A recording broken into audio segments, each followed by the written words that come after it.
अस्सलाम वालेकुम। कैसे हैं आप सब लोग? आई होप कि आप सब ठीक होंगे और जहाँ होंगे खुश होंगे। मोहम्मद रफ़ीक ने ये कहानी मुझे गुजरात से सेंड की है। सुनाने से पहले आप लोगों से रिक्वेस्ट है कि आप चैनल को सब्सक्राइब कर लें।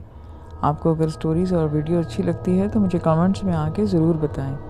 हमारी फैमिली एक शादी से शिरकत करके वापस आ रही थी। रात के तकरीबन 2 बजे का वक्त था। हमारे रास्ते में झोंपड़ी और झाड़ियाँ आई थी जिनको गुजरकर हम अपने घर आए थे। उस टाइम सब कुछ नॉर्मल ही रहा था। सबने घर आके चेंज किया और अपने अपने बिस्तर पर लेटकर सोने लगे कि अचानक मेरी अम्मी की आंख खुली। वो क्या देखती हैं कि बेड के बिल्कुल पास कोई खड़ा है वाइट कपड़ों में। अम्मी ने देखना शुरू किया। अम्मी ने उसको नीचे से ऊपर तक देखा और जब उनकी नज़रें ऊपर गईं तो उसका सिर ही नहीं था। अम्मी की वहीं पे हालत ख़राब हो गई। उन्होंने फ़ौरन से आंखें बंद कर ली और पूरी रात अम्मी को नींद ही ना आए। हम भी उनके साथ जागते रहे। वो सिर कटा इस कदर दहशत फैला कर गया था कि हमें अपना घर ही चेंज करना पड़ा और मुड़कर हम दोबारा कभी उस घर में नहीं गए। दूसरा वाक़या मेरे खुद के साथ रिसेंटली हुआ था। मैं अपनी नाना और नानी के घर में रहती हूँ। हमारे घर में शुरू से ही कुछ ना कुछ अजीब व गरीब चीज़ें होती रहती हैं। जैसे कि पीछे कोई खड़ा है, फ़ैन का रेगुलेटर खुद ब खुद ही स्लो हो जाता है और मुझे तो बाकायदा अपने घर में कोई छोटा बच्चा चलते हुए फ़ील होता है।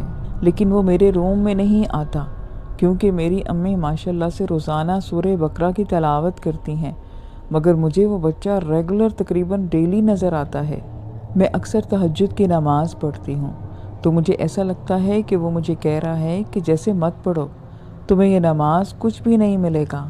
मुझे ऐसा फ़ील होता है कि जैसे वो मेरे कमरे में झांक रहा हो, क्योंकि मैं अपने रूम का डोर खोल कर सोती हूँ। मगर अल्लाह का शुक्र है कि वो मुझे उससे डर नहीं लगता और ना ही वो मेरे रूम में आता है। वो सिर्फ सहन में ही दिखाई देता है या मेरी भाभी के रूम से निकलता है। इनफैक्ट जब मैं बहुत छोटी सी थी तो मुझे घर के स्टेयर्स पर कोई अजीब सी मखलूक दिखाई देती थी, जैसे कि कोई बहुत ज़्यादा काली औरत हो और वो स्टेयर्स पर बैठी हो। ये सब चीज़ें मुझे बचपन से ही दिखाई दे रही हैं और मैं अब 22 साल की हो गई हूँ। मुझे अब तक ये सब दिखाई देता है। हमारी पूरी गली हॉन्टेड है। मैं पहले बहुत डरती थी मगर अब मुझे डर नहीं लगता क्योंकि मैं डेली सूरह बकरा की तिलावत करती हूँ। अगला वाक़या कमल के साथ हुआ जो उन्होंने मेरे साथ शेयर किया है। आइए मैं आपको उन्हीं की ज़ुबानी सुनाती हूँ। मेरी शादी को 18 साल हो गए हैं, लेकिन आज भी मैं ये वाक़या याद करती हूँ तो मुझे बहुत ज़्यादा डर लगता है। मेरे हस्बैंड की पोस्टिंग एक ऐसे इलाके में हो गई जहाँ दूर दूर तक कोई ख़ास आबादी भी ना थी। कुछ कंपनी ने एम्प्लॉइज़ के लिए घर बना रखे थे। मेरे हस्बैंड इस प्रोजेक्ट को लीड कर रहे थे, इसी वजह से वहाँ रहना हमारी मजबूरी थी। मेरी नई नई शादी हुई थी और मैं जल्द ही उस बड़े से घर में आ गई। मैं अपने भाई को साथ लेकर आई थी ताकि शुरू में मुझे एडजस्ट करने में कोई मेरे साथ तो हो। वो घर पुराने तर्ज का बना हुआ था और काफ़ी खूबसूरत घर था। बड़े बड़े से कमरे थे और वो 2 मंजिलों पे था। उसके ऊपर एक छत थी और नीचे गार्डन था और एक कार पार्किंग। मुझे तो बस वो मिनी फोर्ट लगता था। उस घर का किचन काफ़ी बड़ा था और फिर उसके पीछे एक डर्टी किचन भी था जिसे स्टोर बनाया हुआ था। ग्रॉसरी स्टॉक करना एक मजबूरी थी। किचन के उस दूसरे हिस्से में एक चूल्हा और ज़रूरत की हर चीज़ थी। हमारे पास एक खानसामा और एक नौकर और एक चौकीदार था। खानसामे से मैंने पहले ही कह दिया कि सारी डिशेस मैं बनाया करूँगी। मैं और मेरा भाई खूब इंजॉय करते, बैडमिंटन, लूडो, मूवी और खूब हम वॉक करते। मतलब लाइफ के वो दिन जैसे वेकेशंस के हों। कुछ दिन हमारी एक्टिविटीज़ को नोट करके हमारे चौकीदार जो सालों से वहाँ थे, उन्होंने मेरे भाई को कहा कि देखो, इशा के बाद किचन और ऊपर की मंजिल पे नहीं जाना। जो चाहिए खानसामा को बोल देना। खाना इशा से पहले खाकर फारिग हो जाना ताकि हम इशा के बाद किचन को लॉक कर दें। मेरे भाई ने ये बात मुझसे शेयर की तो मैंने हस्बैंड से पूछा। उन्होंने ये कह के मुझे टाल दिया कि सेफ्टी की वजह से कहते हैं, रात को रॉबरी वगैरह ना हो जाए। यहाँ पर नई दुल्हन आई है, ये सुनकर वैसे ही हम टारगेट पे हैं। डे 1 से मुझे इस घर में एक अजीब सी ठंड महसूस होती थी और लगता था कि कोई रात को सीढ़ी उतर कर आया है। मैं शुरू में डरती, लेकिन मेरे हस्बैंड ने मुझे ये कहकर मुतमईन कर दिया कि अभी शुरू के दिन हैं, तुम इसलिए डर रही हो, वरना मैं तो काफ़ी टाइम से यहाँ पर रहता हूँ। मैं और मेरा भाई रोज़ कोई आवाज़ सुनते कि ऊपर की मंजिल पर कोई चल फिर रहा है और फिर इशा की नमाज के बाद नीचे आया है। हम वहम समझकर इग्नोर करते रहे, लेकिन उस दिन जो हुआ मेरे रोंगटे खड़े हो जाते हैं सोचकर। मेरे हस्बैंड साइट पर फंस गए थे एक इमरजेंसी की वजह से, और हमारे नौकर उसके पास चले गए थे। इशा के बाद खानसामा चौकीदार के रूम में जाकर सो जाता था। चौकीदार रात को जागता और फजर के बाद दोपहर तक सोता था और सुबह फिर खानसामा गेट पर ड्यूटी देता। हस्बैंड घर पर नहीं थे तो मैंने अपने भाई को अपने रूम में ही लिटा लिया। वो मेरे पास मैट्रेस डालकर करीब में लेट गया। अभी मेरी आंख ही लगी थी कि भाई ने मुझे आवाज़ दी। कहने लगा कि किचन में आग लग गई है। मैं डर गई और बगैर सोचे समझे किचन की तरफ भागी। किचन का दरवाज़ा पूरा खुला हुआ था और किचन में धुआं भरा हुआ था, लेकिन वहाँ आग नहीं थी। कोई खड़ा खाना बना रहा था और जो भी था उसकी खुशबू इतनी अच्छी थी कि मैंने बेइख्तियार होकर पूछा कि क्या बन रहा है, और सामने से मुझे आवाज़ आई कि बकरा पक रहा है, तुम जाओ, मेहमान आते होंगे। मैं वहाँ ऐसे खड़ी रही कि जैसे मेरे पैर ज़मीन ने पकड़ लिए हैं। मुझे फिर आवाज़ आई कि आज तो आ गई हो, आइंदा मत जाना और अब यहाँ से जाओ। मैं फिर पीछे मुड़कर ऐसे वहाँ से भाग गई कि जैसे कोई मुझे पकड़ लेगा। मेरा भाई भी पीछे खड़ा ये सब देख रहा था, लेकिन उसने कुछ सुना नहीं था। उसे भी वो खुशबू आ रही थी कि जैसे कोई बहुत ही अच्छी किस्म का खाना बन रहा है। वो रात हम दोनों बहन भाइयों ने जाग कर गुजारी। हम बिल्कुल ठंडे हो रहे थे और हमारे जिस्म पत्ते की तरह कांप रहे थे। दूसरे दिन मेरे हस्बैंड 11 बजे घर वापस आए तो हम दोनों को करीबी डिस्पेंसरी में ले गए। हमारे घर से हॉस्पिटल बहुत दूर था। वहाँ बुखार की वजह से हमें इंजेक्शन लगाया गया और फिर हमें घर भेज दिया। घर आते ही हम सो गए। मेरे हस्बैंड ने काफ़ी दिन की चुप के बाद एक दिन ड्राइव पर ले जाकर बताया कि ये सुनसान इलाका है, सालों से यहाँ कोई नहीं आता। यहाँ ऊपर एक फैमिली रहती है, वो पहले किसी को यहाँ बसने नहीं देती थी, लेकिन फिर किसी बुज़ुर्ग ने इनको कैद किया और इस शर्त पे छोड़ा कि रात इशा की अजान के बाद वो घर इनका है और उनके रूम की तरफ कोई नहीं आएगा। और वो लोग मजबूरन मान भी गए। यहाँ एक गांव होता था। वो लोग इसलिए वहाँ से चले गए क्योंकि इनके जानवर यहाँ चोरी हो जाते थे। मैं भी हिम्मत की और इनके रूल्स के साथ 3 साल उस घर में रही। भाई को कॉलेज खुल गया, वो वापस चला गया। पेपर्स के फ़ौरन बाद वो आ गया और 1 साल वो मेरे साथ ही रहा। नेक्स्ट ईयर उसने यूनिवर्सिटी में एडमिशन ले लिया। ये वाक़या मेरी ज़िंदगी का सबसे बड़ा टर्नओवर था। उसने मुझे ना सिर्फ बहादुर बना दिया बल्कि मैं और भी स्ट्रांग हो गई। लेकिन मैंने उसके बाद इन रूल्स को ब्रेक नहीं किया। वो आवाज़ बिल्कुल भी किसी इंसान की ना थी, बहुत अजीब सी आवाज़ थी। मेरे सब्सक्राइबर ने अपनी ये कहानी भेजी मगर अपना नाम नहीं लिखा। आए मैं आपको सुनाती हूँ। हम लोग बचपन से ही अपनी फूफो की फैमिली से बहुत ज़्यादा अटैच थे। मतलब कि हर वीक के चक्कर लगाना और उनके साथ ट्रिप पे जाना। मेरी फूफो की सास जो उनकी फूफो थी कुछ अमलियात किया करती थी। लाइक कि हर थर्सडे को कुछ अमल करती। मैं उस वक्त 11 या 12 साल की होंगी। कभी उनके अमलियात पे इतना फोकस नहीं किया, लेकिन ये सुना था कि कोई बुज़ुर्ग उनके पास हैं। ये बात अल्लाह ही बेहतर जानता है। जब मैं 9वीं क्लास में थी तो उनकी सास को 4-5 दफ़ा फालिज का अटैक हुआ। 6 माह के अंदर ही सब कुछ हुआ था, लेकिन उनकी जान नहीं निकल रही थी। पूरा जिस्म काम करने के काबिल नहीं था, लेकिन उनकी मौत नहीं हो रही थी। तब हमने सुना कि उनका बेटा उनके साथ रात में रूम में सोता है और हर सुबह डर के उठ जाता।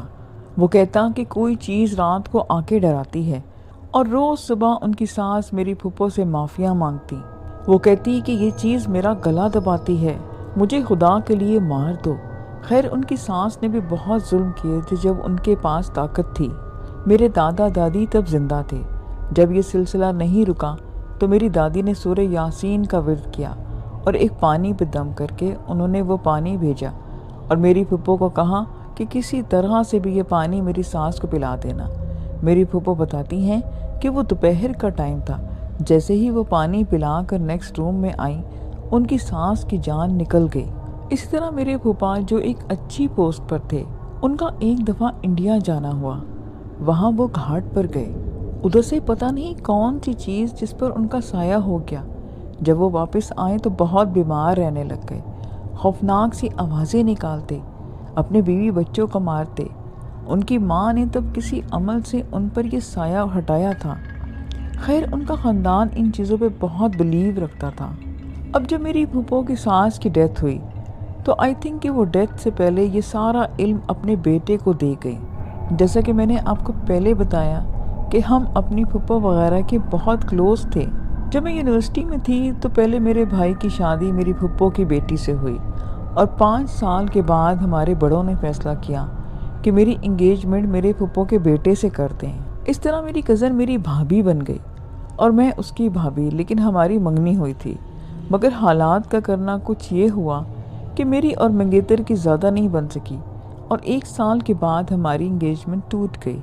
تب سے میری بھابھی کا رویہ بہت زیادہ مجھ سے بدل گیا، مطلب کہ وہ میری طاق میں رہتی، کوئی موقع بھی جانے نہ دیتی میری ڈی گریڈ کرنے کا۔ میرے پیرنٹس نے کہیں اور رشتہ دیکھنے کی کوشش کی، مگر نہیں ہو سکا۔ کبھی کوئی ایشو آ جاتا تو کبھی کوئی اور۔ آخر لوگوں کی ریجیکشن دیکھ دیکھ کر میں بھی باغی ہو گئی، اور یہ کہ مزید رشتے دیکھنے سے میں نے ان کو منع کر دیا۔ اس کے بعد میں نے اپنے کریئر پر فوکس کیا، اور الحمدللہ میں بہت اچھی ارننگ شروع کر دی۔ لیکن اس دوران ہوا یہ کہ انگیجمنٹ ٹوٹنے کے 1 سال کے بعد میری ماما بہت زیادہ بیمار رہنے لگیں، مطلب رپورٹ سب کلیئر آتی، لیکن اتنا بیمار ہو گئیں کہ ان سے اٹھ کے کھڑا بھی نہیں ہوا جاتا، اور عجیب سی بیمار رہنے لگ گئیں۔ بات کا سمجھ نہ آنا، برین فنکشن نارمل نہ ہونا۔ اسی دوران مجھے مسلسل خواب آنے لگے کہ میری پھوپھو اور ان کی بیٹی ہیں، اور میں ہوں، یا میری ماما ہیں، اور ہر جگہ سانپ ہی سانپ بھرے ہوئے ہیں، اور سانپ مجھے پیچھا کر رہے ہیں۔ اور یہ خواب مجھے منتھ میں 4 یا 5 دفعہ آتا، لوکیشنز ڈیفرنٹ ہوتی، لیکن سین میں سانپ ہی سانپ ہوتے۔ اور یہ کہ میری پھوپھو بہت مطمئن ہیں، یا ان کی بیٹی ہے، اور وہ دونوں مجھ پر ہنس رہی ہوتی۔ مجھے بچپن سے ہی بہت زیادہ سلیپ پیرالائزز ہوتے تھے، لیکن میں ان سے لڑتی تھی، تو میں نے ان خوابوں سے بھی لڑنا شروع کر دیا۔ لاسٹ ایئر اراؤنڈ اگست میں مجھے ایک خواب آیا کہ میری پھوپھو اور ان کی بیٹی ہیں، اور وہ ہمارے گھر کے سامنے والے پارک میں ہیں، اور میرے سر کے بالکل اوپر ایک بلیک کلر کا سانپ کھڑا ہے۔ میں جدھر جاتی ہوں وہ مجھے فالو کرتا ہے۔ اچانک مجھے خواب میں خیال آتا ہے کہ میری ماما گھر پہ ہیں، اور یہ خیال آتے ہی وہ سانپ مجھے چھوڑ کے گھر کے دروازے کی طرف بڑھ جاتا ہے، اور میری ماما کے روم کا ڈور تک آ جاتا ہے۔ لیکن اس کے بعد میں اس کے پیچھے بھاگتی ہوں، اور اس کو گردن سے پکڑ کر دور پھینک دیتی ہوں۔ اس کے بعد میرے خواب سے آنکھ کھل جاتی ہے۔ میں نے اپنے 3 نمبر کے بھائی کو یہ خواب بتایا۔ وہ اور میں بہت کلوز ہیں۔ اس نے مجھے صدقہ کا گوشت لا کر دیا، میں نے وہ صدقہ دیا۔ لیکن اس خواب کے بعد یوں ہوا کہ میری جاب میں میری پروموشن ہونا تھی، اور اچھی خاصی میری سیلری انکریز ہو جانا تھی۔ لیکن ان کے 4 منتھ کام کروانے کے بعد انہوں نے مجھے سیلری دیے بنا ہی جاب سے نکال دیا، اور میری ماما بھی مزید بیمار رہنے لگ گئی۔ مطلب پہلے تو وہ بیٹھ جایا کرتی تھی چیئر پر، مگر اب ان سے بیٹھا بھی نہ جاتا، بلکہ چکر کھا کر وہ گر جاتی۔ اس کے بعد میں نے سورہ بقرہ اور سورہ رحمان کی تلاوت پورے گھر میں لگانا شروع کر دی۔ لیکن حالات ایسے ہو گئے تھے کہ میں جو اگست میں سوچ رہی تھی کہ میری پروموشن ہو جائے گی، جنوری کے منتھ میں میرے پاس 1 روپیہ بھی نہیں تھا۔ میں اپنے اللہ کے آگے بہت روئی۔ تو ایک دن میرے 2 نمبر کے بھائی ایک عامل کو لے کے آ گیا۔ اس رات میری بھابھی گھر پہ نہ تھی۔ اس نے پتہ نہیں کیا دم کیا کہ اگلے دن میری ماما ایسے ٹھیک ہو گئیں جیسے کہ میرے کالج ٹائم پہ ہوتی تھی، لیکن جیسے ہی میری بھابھی واپس آئی ماما پہلے جیسی ہو گئی۔ جنوری کے اینڈ تک مجھے خبر ملی کہ میرے پھوپھا بہت بیمار ہیں، انہیں ہارٹ اٹیک ہوا ہے۔ جب وہ ICU میں تھے تو میری ماما کچھ بہتر ہوئیں، اور مجھے کچھ پروجیکٹس ملنا شروع ہو گئے۔ ان بٹوین میری پھوپھا ٹھیک ہو گئے، لیکن 3 منتھس کے ڈیورنگ آن اینڈ آف بہت بیمار رہنے لگے۔ بعد میں ان کی بھی بہت ہی مشکل سے جان نکلی، جیسے ان کی ماں کے نکلی تھی۔ لیکن جو بات میں نے نوٹس کی، جب سے میں نے وہ صورتیں پڑھنا شروع کی تو میری ماما پہلے سے بہت زیادہ ٹھیک ہو گئی، اور مجھے بھی اچھے سے اچھے پروجیکٹس ملنا شروع ہو گئے۔ مجھ میں بچپن سے ہی بہت سی چیزیں محسوس کرنے کی طاقت ہے، جیسے کہ جب مجھے سلیپ پیرالائزز ہوتے تھے تو مجھے رات روم میں بہت گھٹن اور نیگیٹیوٹی فیل ہو جاتی تھی۔ میں نہیں جانتی کہ ان سب کا مجھ سے یا میری ماما سے کوئی تعلق ہے کہ نہیں، لیکن میری چھٹی حص کہتی ہے کہ میری پھپھو کی فیملی سے ہی ان سب کا کچھ نہ کچھ تو تعلق تھا، کیونکہ جب بھی اپنی کوئی خوشی خاص طور پہ میں نے اپنی بھابھی سے شیئر کی تو وہ ختم ہو گئی۔ کبھی کبھی ایسی گھٹن ہوا کرتی تھی گھر میں کہ میں بنا سوچے سمجھے ہی سورہ بقرہ لگا دیا کرتی تھی، اور یہ سب تب سے شروع ہوا تھا جب سے میری منگنی ٹوٹی تھی۔ اللہ بہتر جانتا ہے کہ میرے پھپھا کا اس سب میں تعلق تھا کہ نہیں، لیکن اگر تھا تو شاید میں اپنے ساتھ کیے پہ معاف کر دوں، لیکن میری ماما کے ساتھ جو کچھ بھی ہوا میں اس پہ کبھی بھی ان کا معاف نہیں کر سکتی۔ یہ کہانی سعودیہ کے ایک اپارٹمنٹ کی ہے جس میں ہمارے ساتھ بہت عجیب و غریب واقعات ہوئے۔ ایک دفعہ ایسا ہوا کہ امی اور ابو شاپنگ کرنے کو باہر گئے ہوئے تھے اور رات کے 12 بج چکے تھے۔ ہم صرف بہن بھائی گھر پہ تھے۔ میں سونے چلا گیا الگ کمرے میں، اور میری عادت تھی کہ میں پورا کمبل منہ تک لے کر سوتا تھا۔ سو میں نے کمبل لپیٹا کہ اچانک میرے بالکل بازو میں اونچے خراٹے لینے کی آوازیں آنا شروع ہو گئی، جو بالکل میرے پاس سے آ رہی تھیں، جیسے کوئی آپ کے ساتھ لیٹ کر خراٹے لے رہا ہے۔ مجھے اچانک بہت زیادہ خوف آیا، اور میں سوچ رہا تھا کہ میں کمبل اتاروں تو کوئی خوفناک چیز نہ نکل آئے۔ میں نے آیت الکرسی اور دوسرے کل پڑھنے لگ گیا، لیکن مجھے حیرانی ہوئی کہ وہ آواز آتے رہی اور میں خوف سے ہل بھی نہیں پا رہا تھا۔ کچھ دیر یہ چلتا رہا کہ تھوڑی دیر کے بعد میری بہن جو دوسرے کمرے میں تھی ٹی وی دیکھ کر آئی، اور اس کے آتے ہی وہ آواز رک گئی، اور اس نے مجھے بولا کہ اس کمرے سے بہت عجیب آوازیں آ رہی تھیں، میں اس لیے ادھر آئی ہوں۔ زیادہ تر لوگ اسی صورت میں یہی کہتے ہیں کہ یہ سب پڑھنا چاہیے، لیکن میرا سوال یہ ہے کہ آیت الکرسی پڑھنے کے باوجود بھی اس چیز پہ اثر کیوں نہیں ہوا؟ گلگت کی یہ سٹوری ہے جو میں آپ کو سنانے لگی ہوں۔ یہ دنیا جتنی خوبصورت ہے اتنی ہی عجیب ہے۔ یہ کہانی بھی گلگت کے ایک چھوٹے سے گاؤں کی ہے۔ کہانی کچھ یوں ہے کہ ایک غریب لڑکا یہاں رہتا تھا۔ یہاں ایک مین بازار جو گاؤں سے تھوڑا دور ہے۔ میں لیٹ نائٹ بازار گیا، تقریباً 12 بجے کا وقت تھا۔ جب میں واپس بازار سے آ رہا تھا تو راستے میں ایک اخروٹ کا پیڑ ہے جسے بھوت بن کہا جاتا ہے، اور یہ جگہ کافی ڈراؤنی ہے، اور یہ کہ جن ذات کا گھر کہا جاتا ہے۔ یہاں میں پہنچ گیا، کیا دیکھتا ہوں کہ میرے سامنے ایک سفید کپڑوں میں ایک بوڑھا آدمی کھڑا ہے۔ میں نے زیادہ اس پہ فوکس نہیں کیا، میں نے ان کو سلام کیا اور آگے بڑھ گیا، لیکن اس بوڑھے نے مجھے پیچھے سے آواز دی کہ رک جاؤ۔ میں رک گیا کہ شاید انہیں کوئی کام ہوگا۔ وہ بوڑھا مجھ سے بولا کہ چلو ہم فائٹ کرتے ہیں۔ میں ایک دم سے حیران رہ گیا۔ میں نے ان کو کہا کہ آپ کا دماغ ٹھیک ہے؟ میرا بس یہی بولنا تھا، میرا ایسا بولنا تھا کہ ایک زوردار تھپڑ میرے منہ پر پڑا تو میرا بھی خون گرم ہو گیا۔ میں نے ان ریٹرن اس پہ ایک تھپڑ مارا تو اس بابا نے مجھ پہ ایسا ٹارچر کیا اور مجھے اتنا گھسیٹا کہ میں حیران رہ گیا۔ جیسے تیسے اس بابے سے چھٹا کر اپنے آپ کو بھاگا، اور جب میں نے پیچھے مڑ کر دیکھا تو وہاں پہ کوئی بھی نہ تھا، بس میرے پیچھے پیچھے رونے کی آوازیں آ رہی تھی۔ اسی طرح میں اپنے گھر پہنچ گیا۔ اپنے گھر پہنچتے ہی میں بہت ڈر چکا تھا، میں ایک دم بے ہوش ہو گیا۔ تقریباً 1 مہینہ میں سخت بیمار رہا، اس کے بعد کہیں جا کے میں ٹھیک ہوا۔ میں وہ واقعہ یاد کرتا ہوں تو میں بہت ڈرتا ہوں، اور آئندہ میں نے رات کے وقت اس بازار سے گزرنے کو توبہ کر لی۔ لسنس، یہ آج کی سٹوریز تھیں۔ آئی ہوپ کہ آپ کو اچھی لگی ہوں گی۔ مجھے اپنا فیڈ بیک ضرور دیے گا۔ پھر اجازت دیں، خدا حافظ۔